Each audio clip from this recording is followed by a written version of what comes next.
प्रेम से बोलिए गीता महात्म्य जय। पहले अध्याय का महात्म। एक समय पार्वती जी ने शंकर भगवान से पूछा, हे महादेव जी, किस ज्ञान के बल से आपको संसार के लोग शिव कहकर पूजते हैं? क्योंकि आप मृगशाला ओढ़ते हैं, श्मशान की विभूति लगाए, गले में सर्प और मुंडों की माला पहन रहे हैं, इसमें कोई भी पवित्र नहीं है। फिर आप किस ज्ञान से पवित्र हो, आप कृपा कर कहिए। श्री महादेव जी बोले, हे प्रिय सुनो, गीता ज्ञान को हृदय में धारण करने से मैं पवित्र हूँ और इस ज्ञान से मुझे बाहर के कर्म व्याप्ते नहीं। तब पार्वती जी ने कहा, हे भगवान, जिस गीता ज्ञान की आप स्तुति करते हैं उनके सुनने से कोई कृतार्थ भी हुआ है? तब महादेव जी ने कहा, इस ज्ञान को सुनकर बहुत जीव कृतार्थ हुए हैं और आगे भी होंगे। मैं तुम्हें एक पुरानी कथा कहता हूँ, तो सुन। एक समय पाताल लोक में शेषनाग की शैया पर भगवान श्री नारायण जी आंख मूंद कर अपने आनंद में मग्न थे। उसी समय भगवान के चरण दबाती हुई श्री लक्ष्मी जी ने पूछा, हे प्रभु, निंद्रा और आलस उन पुरुषों को व्यापता है जो तामसी जीव हैं।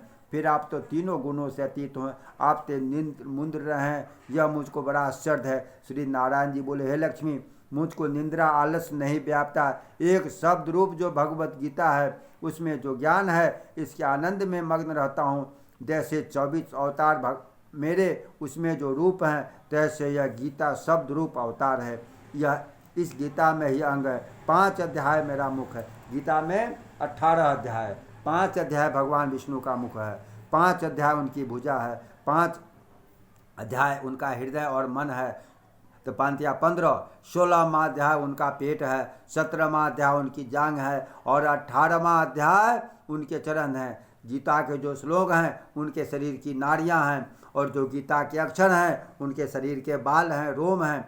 ऐसा जो मेरा शब्द रूपी गीता ज्ञान है, जिसके अर्थ मैं हृदय में विचारता हूँ और बहुत आनंद को प्राप्त होता हूँ। श्री नारायण जी ने कहा, हे लक्ष्मी, गीता ज्ञान को सुनकर बहुत जीव कृतार्थ हुए हैं। सो तू सुन। शूद्र वर्ण एक प्राणी था जो चांडालों के कर्म करता था और तेल लवण का व्यापार करता था। उसने एक बकरी पाली। एक दिन वह बकरी चराने को बाहर गया, वृक्ष के पत्ते तोड़ने लगा।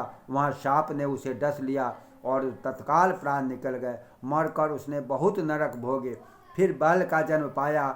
उस बैल को एक भिक्षुक ने खरीद लिया। वह भिक्षुक उस पर चढ़कर सारा दिन मांगता फिरा। जो कुछ भिक्षा मांग कर लाए वह कुटुंब के साथ मिलकर खाए। वह बैल सारी रात द्वार पर बंधा रहे, उसके खाने पीने की कोई खबर न लोगे। कुछ थोड़ा सा भूसा उसके आगे डाल दिया जाता। जब दिन निकले फिर बैल पर चढ़कर वह मांगता फिरता। कई दिन गुजर गए। वह बैल भूख कर मारा गिर पड़ा, पर उसके प्राण नहीं छूटे। नगर के लोग देखा करें, कोई तीर्थ का फल दे, कोई व्रत का फल दे, पर उस बैल के प्राण नहीं छूटे। एक दिन एक गणिका वेश्या को बोलते हैं, एक दिन एक वेश्या आई। उसने मनुष्यों से पूछा, ये भीड़ कैसी है? उन्होंने कहा, इसके प्राण जाते नहीं, अनेक पुण्यों का फल दे रहे हैं तो भी इस मुक्ति नहीं होती। तब गणिका ने कहा, मैंने जो किया जिसका फल बैल के निमित्त दिया, इतना कहते हैं बैल की मुक्ति हुई। तब बैल ने एक ब्राह्मण के घर में जन्म लिया। पिता ने उसका नाम सुशर्मा रखा। जब वह बड़ा हुआ तो माता पिता ने उसको पढ़ाया।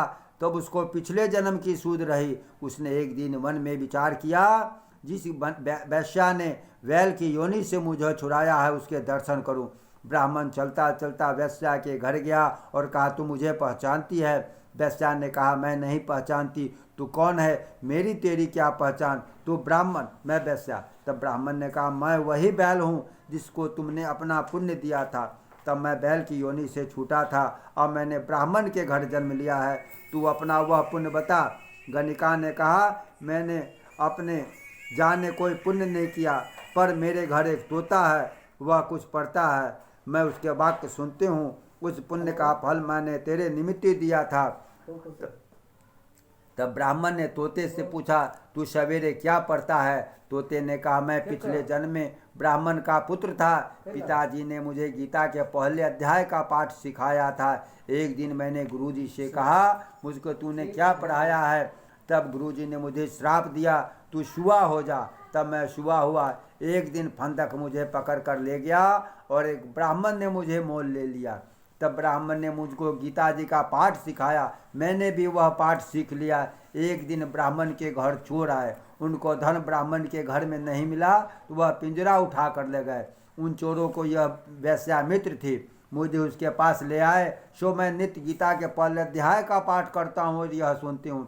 इस पर वेश्या की समझ में नहीं आता कि जो मैं पढ़ता हूँ वही पुण्य तेरे निमित्त ही दिया। सो हे लक्ष्मी, वेश्या ने भले ही काम ग्रहण किए, नित्य प्रति स्नान करे, गीता के प्रथम अध्याय का पाठ करे, इससे उसकी मुक्ति हुई। श्री नारायण जी ने कहा, हे लक्ष्मी, जो कोई अनजान कर भी गीता का पाठ करे या श्रवण करे उसको मुक्ति मिलेगी। प्रेम से बोलिए श्री गीता महात्म्य की जय, श्री राधा कृष्ण की जय।